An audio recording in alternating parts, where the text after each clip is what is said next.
সে নির্বাচনে মানুষের মধ্যে আমরা যে উৎসাহ উদ্দীপনা সেটি দেখছি, বিশেষ করে যারা নতুন ভোটার হয়েছে তাদের মধ্যে আসলে যে বাড়তি যে উদ্দীপনা সেটি রয়েছে। তারা বলছেন এবারের যেহেতু গতকালই একটি বিষয় আসলে নিশ্চিত হয়েছে, গণভোট এবং নির্বাচন একই দিনে হবে, সে বিষয়টিও কিন্তু আসলে গণভোট ইস্যুটি যেহেতু একটি একেবারে নতুন ইস্যু, সেই জায়গায় তারা কিন্তু আসলে এই বিষয়টিও তাদের মধ্যে ভাবাচ্ছে। তারা যদিও অনেকেই আসলে বিষয়টি সম্পর্কে পুরোপুরি ধারণা রাখেন না, তারপরও তারা আসলে যেহেতু জুলাই সনদ সবকিছু নিয়ে গণভোট, আর আমরা আসলে তাদের মুখ থেকেই শুনতে চাই আসলে আগামী নির্বাচন এবং গণভোট নিয়ে তারা কি ভাবছে।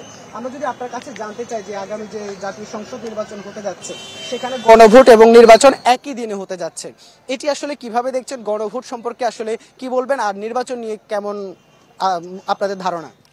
যেহেতু বাংলাদেশে এই প্রথম একটা গণভোটের আয়োজন করা হচ্ছে, সো এটা নিয়ে আমরা অনেক বেশি এক্সাইটেড। আরেকটা ব্যাপার হচ্ছে, যেহেতু বাংলাদেশে নির্বাচন যতগুলো রাজনৈতিক দল আছে তাদের মধ্যে একটা মতবাদের সংকট রয়েছে, সো তার জন্য দরকার এখন স্বচ্ছতা, স্বাধীন নির্বাচন কমিশন এবং একটা নির্ভরযোগ্য ভোট ব্যবস্থা, এবং তার মধ্য দিয়েই জনগণের আস্থা ফিরে আসবে। আমরা যদি আপনার কাছে জানতে চাই আসলে যে প্রার্থীরা প্রতিশ্রুতি দিবে, আগে সে প্রার্থীরা আসলে কতটুকু প্রতিশ্রুতি রক্ষা করেছে অতীতে, আগামী নির্বাচন নিয়ে প্রার্থীদের কাছে কি প্রত্যাশা থাকবে আপনার?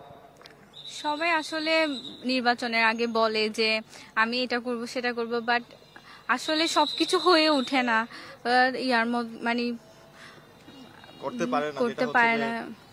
আমরা চাই যে পরবর্তী যাতে করতে পারে সেটা।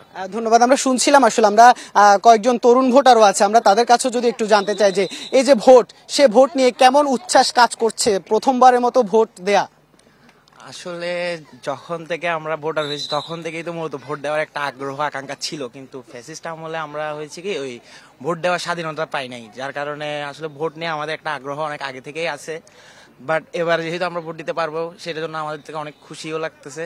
আর যেহেতু এবার ঘোষণা হয়েছে গণভোট এবং জাতীয় নির্বাচন একসাথে একই দিনে হবে, সেটাও মোটামুটি এক্সাইটেড। বাট আমরা তো আমাদের মানে জীবনে তো কখনো গণভোট বা এই বিষয়টা দেখিনি কখনো, যেহেতু হচ্ছে তাও একটা এক্সাইটেড আছে। যাই হোক, আশা করি ভালো কিছু হবে। এই আমরা আরো একজন তরুণ ভোটারের সাথে যদি একটু কথা বলি, যে যে যে দলগুলো আসলে নির্বাচনে লড়াই করবে তাদের কাছে আপনাদের আসলে তরুণ ভোটার হিসেবে কি প্রত্যাশা?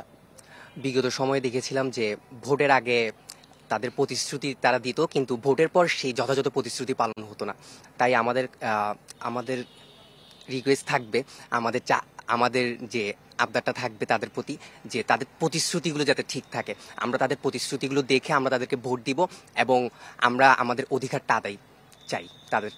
আমরা আরেকজন দেখছি, আপনি তো আগেও ভোট নিশ্চয় দিয়েছেন, আপনার বয়স বলে দিচ্ছে, সেই জায়গায় এবারের ভোট আপনার কাছে কেমন মনে হচ্ছে?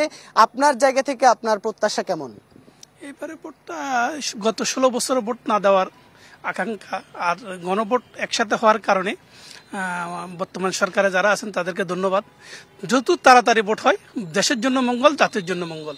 আমরা নতুন প্রজন্মের জন্য কি রাখি যাচ্ছি, হ্যাঁ, একটা সুন্দর ভোট অতি প্রয়োজন, তাড়াতাড়ি প্রয়োজন, যত দ্রুত ভোট হবে এত এই জায়গায় পরামর্শ যেটি বলছেন যে আসলে একটি সুন্দর ভোট আগামী প্রজন্মের জন্য কি রেখে যাচ্ছি, দলগুলোর কাছে কি প্রত্যাশা থাকবে? দলগুলোর প্রত্যাশা, গত 16 বছর যারা যুদ্ধ করেছেন, লড়াই করেছেন, আন্দোলন সংগ্রাম করেছেন, তারা আমি মনে করি এক প্ল্যাটফর্মে আইসা সবাই জোর গলা দেশের স্বার্থে নির্বাচনের জরুরি প্রয়োজন।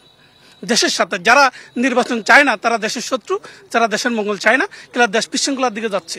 দ্রুত তাড়াতাড়ি নির্বাচনের প্রয়োজন, তারা এক প্ল্যাটফর্মে আইসা দ্রুত নির্বাচনটা প্রয়োজন, আগে যে দলের ক্ষমতা আসুক। ধন্যবাদ। আসলে আমরা শুনছিলাম এভাবেই আসলে কিন্তু যারা সাধারণ ভোটার আছেন, সাধারণ মানুষ আছেন, তাদের নানান জনের নানান যে প্রত্যাশা সেটি তারা আসলে ব্যক্ত করছেন। তো এই ছিল আসলে চট্টগ্রামের ভোটারদের যে মনোভাব।